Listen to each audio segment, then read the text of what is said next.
Picture this. You have a huge factory. It makes amazing shoes. The world wants your shoes. But there's a catch. Your factory is in the middle of a giant park. The only way out is a long, winding path owned by your neighbor. You have to ask permission every time you want to send a truck out. And your neighbor charges you a toll. A big one. This is Ethiopia's problem. Ethiopia is a massive country, a giant in East Africa with over 120 million people. It has a growing economy, full of energy and ambition, but it is landlocked. It has no coastline, no direct path to the sea.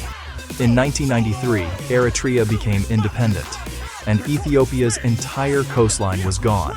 Suddenly, millions were cut off from the world's great shipping lanes. Every import, every export now has to travel through another country. It makes things cost more, slows everything down, and puts Ethiopia's future in its neighbors' hands. Enter the port of Assab, or as some call it, Assab.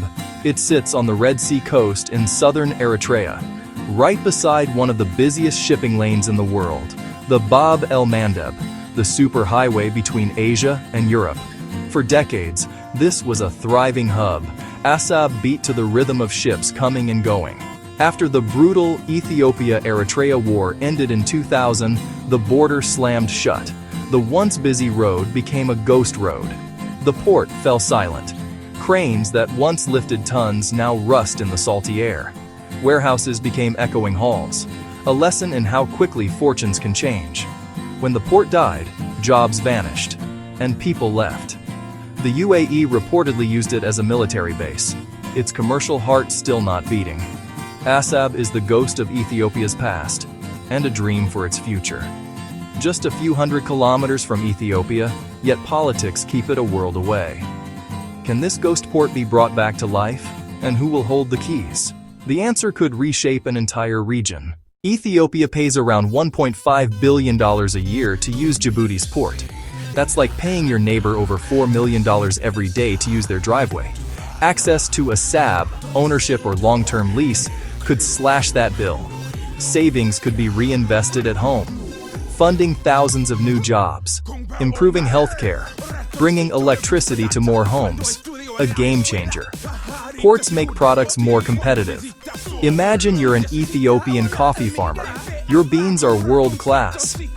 But trucking and port fees push up your price, making you pricier than Colombia or Vietnam. Lower transport cuts the price. More people buy it. You earn more. The whole country benefits. Cheaper port access lowers import costs for everyone. Everyday prices fall. Families keep more money. That helps fight inflation and raise living standards. A functioning Assab becomes an engine of jobs across Ethiopia. Getting access to Assab isn't as simple as showing up with a truck. Politics is the first and biggest hurdle. Assab is in Eritrea. Peace came in 2018, but trust remains fragile. After 2 decades idle, Assab needs a massive upgrade. Roads and rail must be rebuilt, costly and time-consuming. Djibouti is efficient, modern, and well-connected.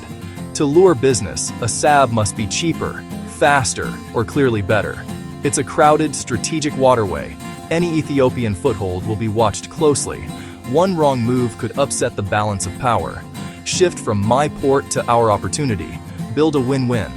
The model exists: smart agreements, shared investments, clear laws. Ethiopia helps finance Assab and the transport links. Eritrea grants a long-term lease or guaranteed access with predictable fees. A business partnership that benefits both sides, with trust, transparency, and courageous leadership. The world can help mediate, finance, and guarantee the deal. A thriving Assab serving a thriving Ethiopia stabilizes the Horn. A revived port of Assab could open a new door for Ethiopia, connecting it to the world, and help build a brighter, more prosperous future.